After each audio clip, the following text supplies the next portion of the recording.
श्री साईं सच्चरित्र अध्याय 3। सतगुरु साईनाथ महाराज को याद करेंगे। अनंत कोटि ब्रह्मांड नायक राजाधिराज योगी राज पर ब्रह्म सच्चिदानंद सतगुरु साईनाथ महाराज की जय। ग्रंथ लेखन हेतु बाबा की स्वीकृति, भक्तों को प्रेरणा, बाबा का चरित्र, ज्योति स्तंभ स्वरूप, मात्र प्रेम। पहला ग्रंथ है ग्रंथ लेखन हेतु बाबा की स्वीकृति। जैसा कि पिछले अध्याय में बतलाया जा चुका है कि बाबा ने साईं सच्चरित्र लिखने की अनुमति देते हुए कहा कि सच्चरित्र लिखने के लिए मेरी पूर्ण अनुमति है। तुम अपना चित्त एकाग्र कर मेरे वचनों में श्रद्धा रखते हुए निर्भय होकर कर्तव्य पालन करते रहो। यदि मेरी लीलाएं लिखी गई तो अज्ञान का नाश होगा तथा ध्यान व भक्ति पूर्वक श्रवण करने से देह बुद्धि नष्ट होकर भक्ति और प्रेम की तीव्र लहर प्रवाहित होगी और जो इन लीलाओं की अधिक गहराई में जाएगा उसे ज्ञान रूपी अमूल्य रत्न की प्राप्ति होगी। इन वचनों को सुनकर हेमाड़ पंथ को बड़ी प्रसन्नता हुई और वे निर्भीक हो गए। उन्हें पक्का विश्वास हो गया कि अब कार्य अवश्य ही सफल होगा। बाबा ने श्यामा की ओर देखकर कहा, जो प्रेम पूर्वक मेरा नाम स्मरण करेगा मैं उसकी समस्त इच्छाएं पूर्ण कर दूंगा। उसकी भक्ति में उत्तरोत्तर वृद्धि होगी। जो मेरे चरित्र और कार्यों का श्रद्धा भाव से गुणगान करेगा उसकी मैं हर प्रकार से सदैव सहायता करूंगा। जो भक्तगण हृदय और प्राणों से मुझे चाहते हैं उन्हें मेरी कथाएं सुनकर स्वभावतः प्रसन्नता होगी। विश्वास रखो कि जो कोई मेरी लीलाओं का गुणगान करेगा उसे परमानंद और चिर संतोष की प्राप्ति होगी। यह मेरा विशेषता है कि जो कोई अनन्य भाव से मेरी शरण आता है, जो श्रद्धा पूर्वक मेरा पूजन निरंतर स्मरण और मेरा ही ध्यान किया करता है, उसको मैं मुक्ति प्रदान कर देता हूँ। जो नित्य मेरा नाम स्मरण और पूजन कर मेरी कथाओं और लीलाओं का प्रेम भाव से मनन करते हैं, ऐसे भक्तों में सांसारिक वासनाओं और अज्ञान रूपी प्रवृत्तियाँ कैसे ठहर सकती हैं। मैं उन्हें मृत्यु के मुंह से बचा लेता हूँ। मेरी कथाएं सुनने मात्र से ही मुक्ति हो जाएगी। अतः मेरी कथाओं को श्रद्धा भाव से सुनो और मनन करो। सुख और संतोष प्राप्ति का सहज मार्ग यही है। इससे श्रोताओं के मन में शांति प्राप्त होगी और जब ध्यान गहरा और विश्वास दृढ़ हो जाएगा तब अखंड चैतन्य से अभिन्नता प्राप्त हो जाएगी।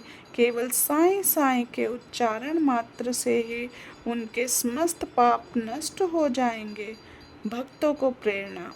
बाबा अपने किसी भक्त को मंदिर मठ बनवाने, किसी को नदी के तट पर घाट बनवाने, किसी को तीर्थाटन करने और किसी को भगवान का कीर्तन करने की प्रेरणा देते हैं, परंतु उन्होंने मुझे साईं सच्चरित्र लिखने की प्रेरणा दी। किसी भी विद्या का पूर्ण ज्ञान न होने के कारण मैं इस कार्य के लिए सर्वथा अयोग्य था। अतः मुझे इस कठिन कार्य का दुस्साहस क्यों करना चाहिए। श्री साईं महाराज की यथार्थ जीवनी का वर्णन करने में कौन सक्षम है। उनकी कृपा से ही कार्य पूर्ण होना संभव है। इसलिए जब मैंने लेखन प्रारंभ किया तो बाबा ने मेरा अहम नष्ट कर दिया और उन्होंने स्वयं ही अपना चरित्र रचा। अतः इस चरित्र का श्रेय उन्हीं को है, मुझे नहीं। जन्म से ही ब्राह्मण होते हुए भी मैं दिव्य चक्षु विहीन होने के कारण साईं सच्चरित्र लिखने में सर्वथा अयोग्य था, परंतु श्री हरि कृपा से क्या संभव नहीं है। मूक भी वाचाल हो जाता है और पंगु भी पर्वत पर चढ़ जाता है। स्वेच्छा अनुसार कार्य पूर्ण करने की युक्ति वही जाने। बाबा का चरित्र ज्योति स्तंभ स्वरूप। समुद्र में अनेक ज्योतिस्तंभ इसलिए बनाए जाते हैं ताकि नाविक चट्टानों और दुर्घटनाओं से बच सके और जहाज को कोई क्षति न हो। इस संसार सागर में श्री साईं बाबा का चरित्र ठीक इसी प्रकार का है। वे अमृत से भी अधिक मीठा और सांसारिक मार्ग को सरल बनाने वाला है।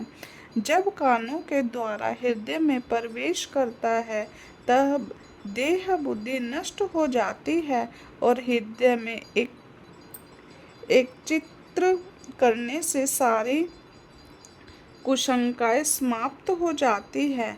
अहंकार नष्ट हो जाता है तथा बौद्धिक आवरण लुप्त होकर ज्ञान प्रकट हो जाता है। बाबा के विशुद्ध यश को निष्ठा पूर्वक श्रवण करने से भक्तों के पाप नष्ट होंगे। अतः यह मोक्ष प्राप्ति का भी सरल साधन है। सतयुग में शम तथा दम, त्रेता में त्याग, द्वापर में पूजन और कलयुग में भगवान कीर्तन ही मोक्ष का साधन है। यह अंतिम साधन चारों वर्णों के लोगों के लिए साध्य भी है। अन्य साधन योग, त्याग, ध्यान, धारणा आदि आचरण करने में कठिन है, परंतु चरित्र तथा हरि कीर्तन का श्रवण तो अति सुलभ है। केवल उन पर ध्यान देने की ही आवश्यकता है।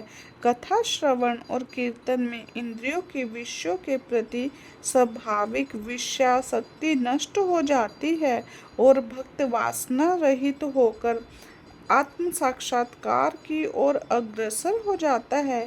इसी फल को प्रदान करने हेतु उन्होंने सच्चरित्र की रचना करवाई।